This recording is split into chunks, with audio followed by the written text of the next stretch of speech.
कुरान पाक जो हमारे लिए नाजिल किया गया उसके फैसले देखें। वो कहता है तुम्हारी इज्जत व तो इज्जो मंतशा व तो जिल्लो मंतशा, तुम्हारी इज्जत, तुम्हारी जिल्लत, तुम्हारी जिंदगी, तुम्हारी मौत, तुम्हारा रिस्क, ये सब मेरे बस में है। अब बताएं कि हम ईमान की कमजोरी है अगर इस चीज के बारे में हम तगदो करें कि जी मेरा रिस्क इस जरिए से बढ़ जाए। मौला अली करमुल्लाह वजह ने फरमाया था कि रिस्क आपका ऐसे ही है जैसे एक कमरा हो जिसके दो दरवाजे हों। एक दरवाजे से हराम रास्ता हो जो जिससे आपने उठाना है, एक रास्ता हो जो हलाल का रास्ता हो। आपकी मर्जी है कि आप हलाल रास्ते को मुंतखब करते हैं या हराम रास्ते को मुंतखब करते हैं, वो रिस्क आपको मिलना ही मिलना है।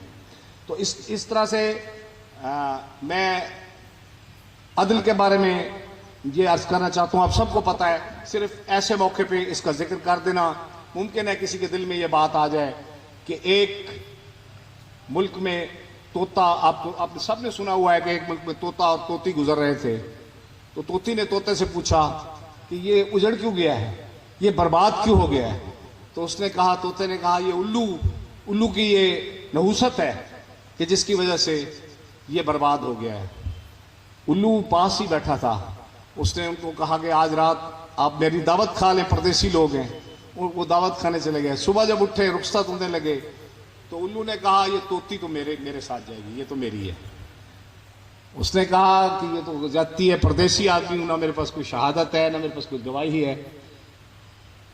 उन्होंने कहा जज के पास चले जाते। तो वो जज के पास गए। तो जज साहब ने, क्योंकि वो परदेसी आदमी था, ना उसके पास कोई शहादत थी, ना उसके पास वो आर्गूमेंट्स भी मजबूत थे उसके, तो जज साहब ने फैसला दे दिया कि ये जो तोती है ये उल्लू की मिल्कियत है। तोता बेचारा बाहर निकलने लगा तो उल्लू ने उसको रोका। उसने कहा ये अपनी बीवी लेते जाओ, लेकिन मैंने आपको सिर्फ ये बताना था कि मुल्क उल्लू की वजह से नहीं उजड़ते, ना इंसाफी की वजह से उजड़ते हैं।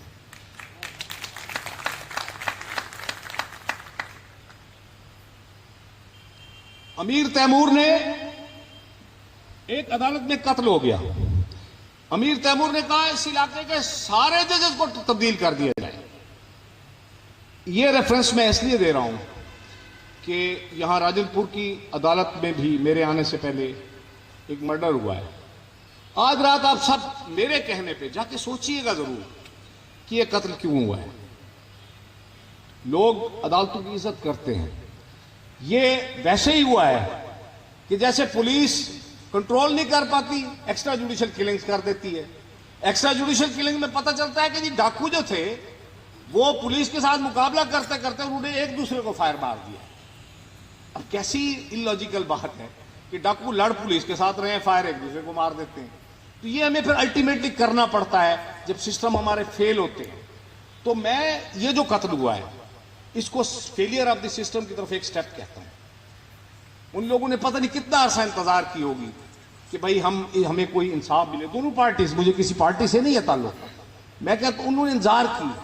फिर उन्होंने, उस बंदे ने इंतखाब किया कि हमें उसको ये भी डर था सिस्टम से कि नाहक बंदे कर देंगे, तो उसने अदालत को सिलेक्ट किया। और ये बहुत बड़ा लम्हा फिक्रिया है हमारे लिए कि ऐसा क्यों हो रहा है, हमें क्यों। अभी पिछले दिनों में गया हूं तो वहां बेचारे भेड़ बकरियों की तरह लाइन लगे हुए थे लोग। मुझे देख के बड़ा तरस आया है कि बेचारे खड़े हुए हैं अंदर जाने के लिए और बाहर निकलने के लिए। क्यों कि मोअज़्ज़िज़ हाज़रीन, हम बार और बेंच हम कह देते हैं कि हम स्टेक होल्डर्स हैं। हम स्टेक होल्डर्स नहीं हैं, we are the beneficiaries of the system. Stakeholder सिर्फ लिटिगेंट है। Only one stakeholder is the litigant. हमें उसके बारे में सोचना है। हमने जो फैसले भी करने हैं आपस में बैठ के, उसमें हमने उसको नजरअंदाज नहीं करना। तो हम करते ही हैं कि हम कहते हैं कि बार और बेंच की फलाह के लिए काम करें। जरूरी है, बार की फलाह जरूरी है, बेंच की फलाह भी जरूरी है, लेकिन काम हम वो उसके लिए कर रहे हैं कि जिसके टुकड़ों पे कम से कम मेरे बच्चे पल रहे हैं। वो टैक्स देता है और मेरे बच्चों को तनख्वाह मिलती है। वो अदालत में आता है, उसको जगह नहीं मिलती। मेरे प्यारे दोस्त डिप्टी कमिश्नर साहब मौजूद हैं। मैं आज शायद मुझे बात भूल ना जाए, मैं इसी मौके का फायदा उठाता हूं मैंने देखा है नादरा का दफ्तर, ये रोड पे मौजूद है। मैंने देखा है ये जो कंप्यूटर सेंटर्स हैं, आप डिप्टी कमिश्नर साहब से मैं गुजारिश करता हूं कभी जाएं, वहां पर आप देखें कि लोग कैसे खड़े हुए हैं। क्या वो भेड़ बकरियों की तरह है? क्या वो सब ह्यूमन है? क्या वो अनह्यूमन है? वहां पे जो मुतलका लोग हैं वो क्यों उसके अरेंजमेंट नहीं करते, उनका बैठने का, उनका साए का? तो ये भी हमारे लिए, अब अदालतों के बाहर जो लोग खड़े होते हैं उनका भी यही सिस्टम है, बेचारे बाहर खड़े हैं इंतजार में कि पता नहीं कब आवाज हो जाए। तो हमने अपने आप को पब्लिक सर्वेंट समझना है। आई एम पब्लिक सर्वेंट, और पब्लिक सर्वेंट का मैं किसी एक का तो नहीं हूं, सबका हूं। और हमारे बुजुर्ग जो है इलाके के वो कहते थे कि जो लोग, जो जिम्मेदार हैं, ये जो आधे मरे हुए हैं, ये नौकरों के सताए हुए मरे हुए हैं। आधे तो वैसे मर जाते हैं, आधे नौकरों के वजह से सताए हुए मर जाते हैं। तो ये जो सिस्टम हमारा डूब रहा है, ये हम नौकरों की वजह से।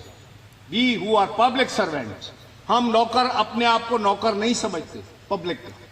हम पब्लिक वेलफेयर के लिए काम नहीं कर पाते, हम उनकी फलाह को नहीं सोचते। हम एसी वाले कमरे के अंदर बैठ के लोगों को भेड़ बकरी तस्वर करते हैं। ये हमारे कसूर हैं, जो किसी वक्त पे इनकलाब फ्रांस की तरह का कोई काम ना हो जाए। इनकलाब फ्रांस में क्या हुआ था? उन्होंने कहा रोटी नहीं है तो आप वो खा लें, डबल रोटी खा लें। फिर क्या हुआ? फिर कोई नहीं बचता। फिर क्या हुआ? इनकलाब फ्रांस आ गया। एक धोबी को, एक नाई को, एक कसाई को उनको जज बना दिया गया।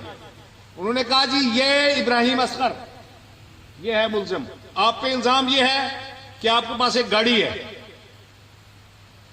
10 कनाल का फलां जगह घर है, आपके घर में एसी है, आपकी 2 करोड़ रुपया बैंक बैलेंस है। उन्होंने कहा ठीक है जी, ये जुर्म काफी है आपका, इसका सर कलम कर दो। फिर अल्टीमेटली ये जुर्म करार पाते हैं। सोसाइटियां इस तरह से डूबती हैं।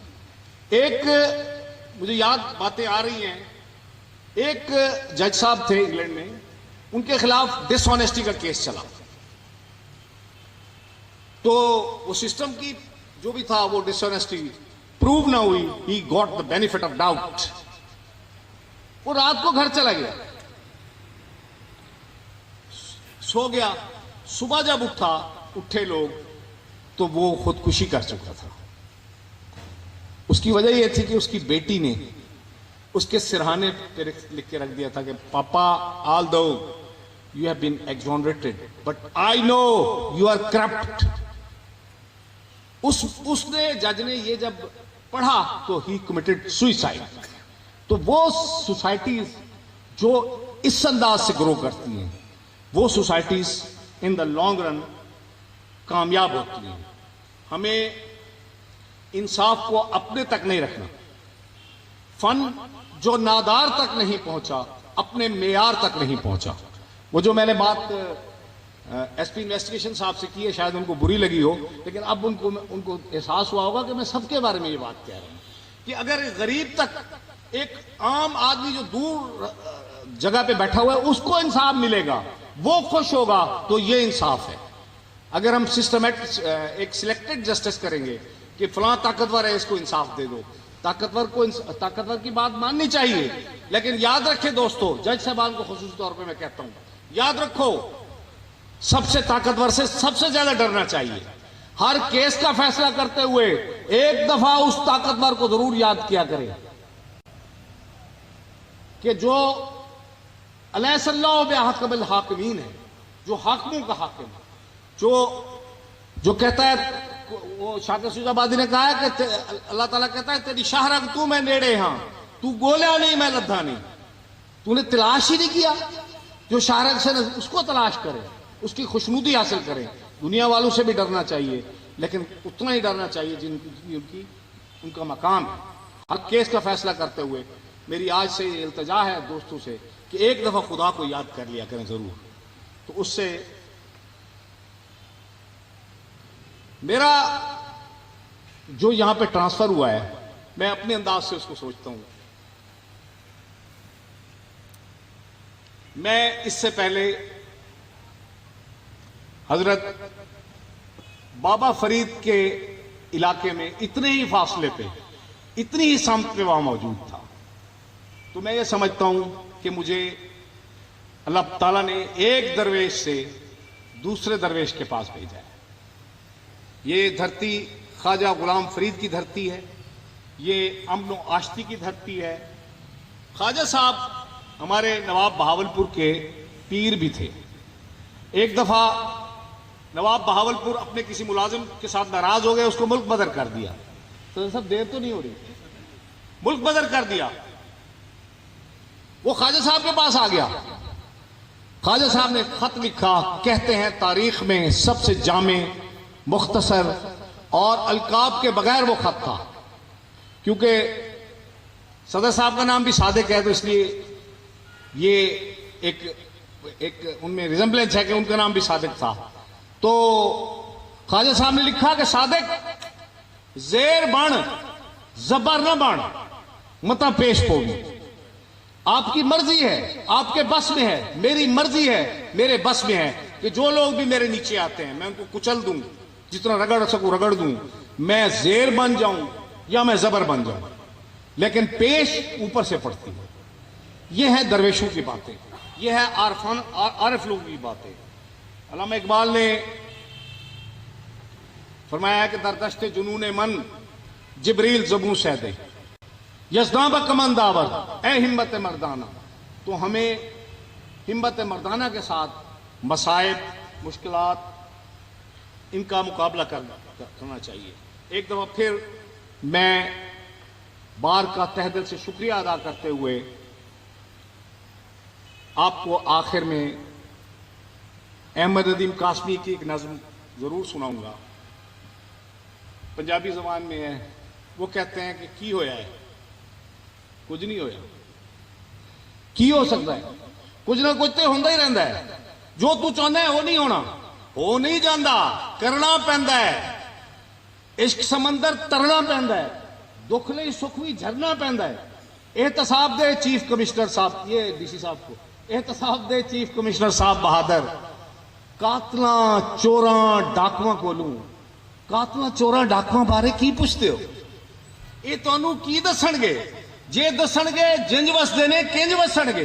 कौन कवे मेरा पुत्र डाकू?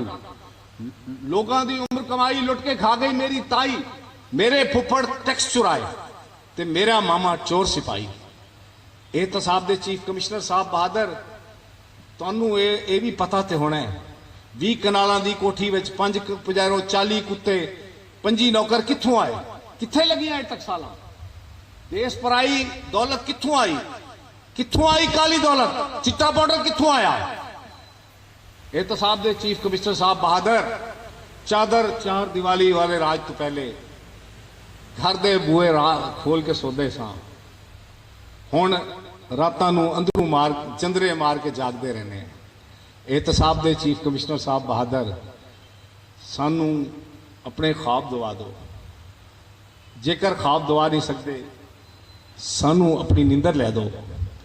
असी भी अपने आने वाले नस्लों वास्ते कुछ तो छड़ के जाइए। बहुत बहुत शुक्रिया। मैं आपका जो अगर किसी को बात मेरी बुरी लगी हो, क्योंकि सबसे ज़्यादा तनकीद मैंने अपने आप पे की है, और आपको बुरी कोई बात लगी हो तो मैं माजरत चाहता हूँ। आप लोगों का बहुत शुक्रिया। आपकी मोहब्बतों ने आपने मुझे आते ही मकरूज कर दिया है। अल्लाह ताला आपको सबको अपनी हिफ्ज़-ओ-मान में रखे। बहुत मेहरबानी।